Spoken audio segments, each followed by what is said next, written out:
I am Asami, born on a serene island in Japan in 1973, and raised under the calming influence of Shinto Buddhism. For over 40 years, I found peace and purpose in its rituals, in the rhythms of prayer and meditation that guided me. But an experience I recently endured has left me questioning everything. Now, I carry a new burden, an entirely unexpected realization. What I once knew about life, death, and the spirit world was far from complete. Growing up, my world revolved around a small community and a family deeply devoted to spiritual discipline. My father ran a traditional kendo dojo, and from a young age, I was trained not just in the art of combat, but in the philosophy of inner peace and discipline.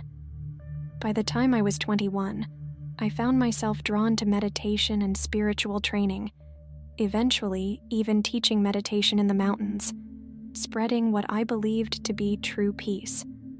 For decades, I built a life around the tranquility that my faith provided.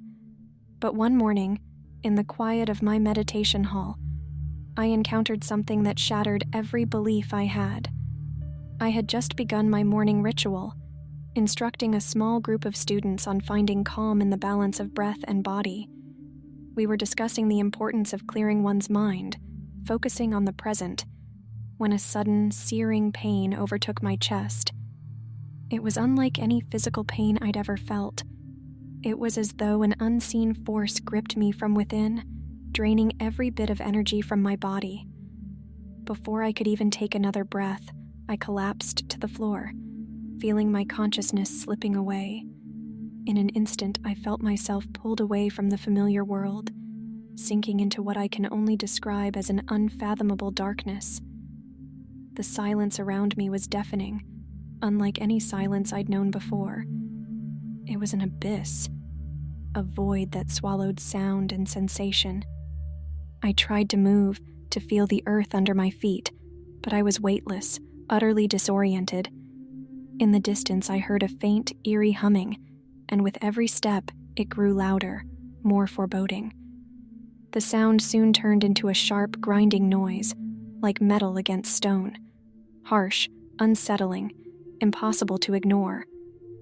My movements became sluggish, as though I were wading through thick mud, each step heavier than the last. The darkness became a physical presence around me, growing denser, pressing against me, filling me with a terror I had never felt. And then I realized I was not alone. Shadows began to form around me, and with them came a sense of despair, regret, and something even darker. As I walked further, figures started to take shape. Among them, to my astonishment, was Rena, a fellow teacher from my past. Rena had dedicated her life to Shinto Buddhism just as I had, yet here her face was pale, her eyes hollow, and her voice, strained with anguish, reached out to me. "Asami," she whispered, "we were wrong. All our lives we believed that inner peace would fulfill us, but we ignored the truth. The light we needed was never within ourselves." Her voice trembled as she spoke, and the sadness in her eyes was unmistakable. We were drawn to our beliefs because we thought they would make us whole, but we denied the one source that could truly heal our souls. I watched her form dissipate into the shadows, her words echoing in my mind. Was it possible that my search for peace had overlooked something far more profound? I stumbled further into the darkness, and before me stood another familiar figure, someone I never expected to see. It was Hiro, a kendo master who had trained alongside my father. He had once been known for his calm demeanor and strength, qualities I'd always admired, but here, his expression was twisted with regret and sorrow. "Asami," he murmured, "I rejected the teachings of Christ all my life. I thought my spirit was strong enough on its own. I was wrong. Fame, strength, inner peace. I spent my life chasing shadows when the truth was always there." He looked away, then added with a bitter smile, "I thought I had everything, but now, here in this darkness, I have nothing, and I see now that all those worldly pursuits meant nothing. For years, I had sought spiritual fulfillment in my own strength, convinced that inner peace was the ultimate goal. But standing here in this place, I felt an emptiness I couldn't ignore. As I continued through the darkness, I felt a presence nearby, one that seemed to carry both strength and sorrow.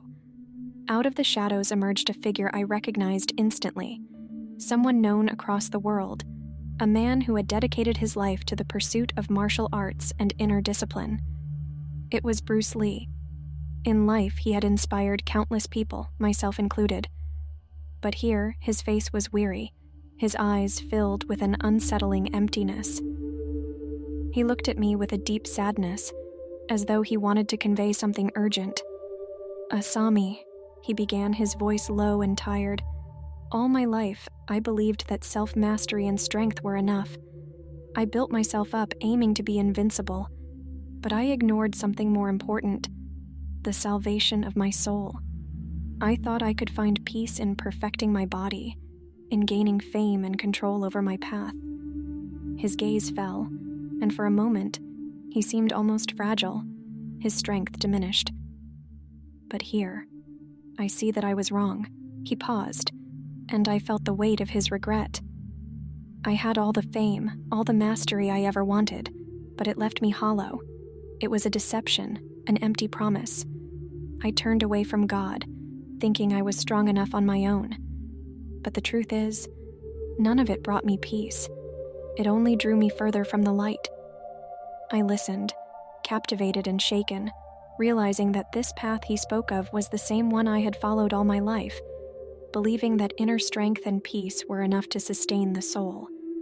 Bruce's sorrowful words struck a deep chord within me, challenging everything I thought I knew about fulfillment and peace.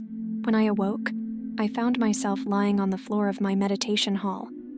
The room was filled with the familiar smells of incense and herbs, but something within me had irrevocably changed. I could no longer deny the feeling that there was more, a peace that surpassed understanding, a love that could truly fill the void I now felt. I went on with my life, or at least I tried. But each time I returned to my meditation, that experience lingered in my mind, as did the haunting words of Rena, Hero, and Bruce. No mantra, no breathing exercise could still the restlessness that now gnawed at my soul.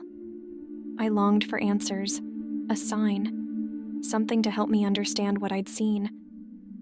One afternoon, I was walking through a familiar part of town when I noticed a small church. Its doors were open, and for reasons I can't fully explain, I felt a pull toward it, a quiet but undeniable call. Stepping inside, I was enveloped by a peace that was unlike anything I'd ever experienced. The room was silent, and yet it felt full of hope, warmth, something beyond myself. On a nearby table lay an open Bible. I picked it up and began to read. The words on the page felt strangely alive, resonating within me, stirring emotions I didn't know I could feel. Verses of forgiveness, love, and grace leapt out at me. I read, "Come to me, all you who are weary and burdened, and I will give you rest." For the first time, I felt that true rest was possible. Another verse spoke of the way, the truth, and the life, words that filled the emptiness I had long carried. Before I knew it, I had read for hours, the Bible resting in my lap as I drifted off. In a dream, a radiant light surrounded me, pure and boundless, bringing a peace deeper than anything I had ever known.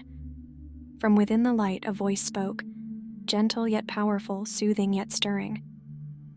"Asami," it said, "you have been searching all your life. Come to me and find what you've sought. I am the way, the truth, and the life. Lay down the burdens of your soul, and I will lead you to true peace."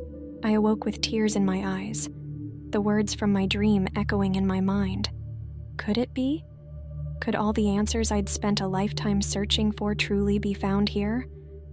For the first time in my life, I knelt in prayer. I asked for forgiveness, releasing every regret, every burden. It was as if years of weight were lifted from me in a single, quiet moment. I felt an overwhelming sense of peace, like coming home, like finding the missing piece I'd sought for so long. My life didn't change overnight, but a new journey began within me. The emptiness was replaced by a growing sense of purpose, a certainty that I had found what I'd always been searching for. And in the quiet of that church, I found the peace I had yearned for all my life, a peace that only came through a surrender I'd never dared to imagine. I left that day knowing that my life's journey had only just begun. The path ahead was uncertain, but I no longer feared it, for I knew deep within that I was finally walking in the light.